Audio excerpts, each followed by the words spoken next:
Mensonge, addiction. Lili Fini-Zanuck retrace le destin d'un homme poursuivi par les drames.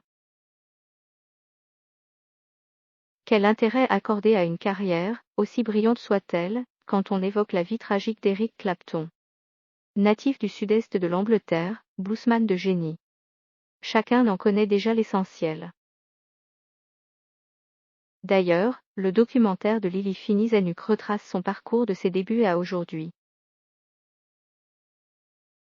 Mais le film raconte aussi le destin d'un homme poursuivi par les drames. Dans Eric Clapton, La vie en blues, le guitariste commente lui-même les étapes marquantes de son existence en voix off. Preuve qu'il est toujours debout, avec le recul nécessaire pour le faire. D'où il se prend? Certainement pas de son enfance, ce chaos. La musique le sauve, comme elle le fit dans l'enfance. Selon la version officielle, celle qu'on lui fait gober, Eric Clapton est élevé par ses parents, et il a une sœur quelque part au Canada. Jusqu'au jour où il découvre que les 10 parents sont en réalité ses grands-parents, et sa sœur, sa mère qu'il a abandonnée. J'étais blessé, en colère, je n'avais plus confiance en personne.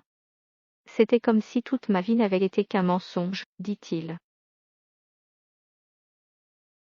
Quand cette mère se décidera à faire une courte apparition dans sa vie, quelques années plus tard, ce sera pour lui signifier qu'il ne peut se considérer comme son fils. La musique va le sauver, sa guitare remplacera le cheval imaginaire qu'il s'inventait enfant, sûrement pour se rassurer et se sentir moins seul. Il s'exerce jour et nuit. Quelque chose en lui de profondément brisé l'entraîne vers le fond, d'addiction en addiction. Héroïne et alcool fort. Il tient des propos racistes sur scène qui lui font honte le lendemain, à jeun. Il se remet mal de la mort de Jimi Hendrix, son ami, puis de celle de son grand-père. Il est un homme en souffrance qu'en est son fils, Connor, son coup de foudre. Il veut grandir avec lui dans la joie, mais 4 ans plus tard l'enfant se tue en tombant du 53e étage de son immeuble. Depuis, Clapton vit et joue de la musique, pour honorer sa mémoire. Elle le sauve, comme elle le fit dans l'enfance.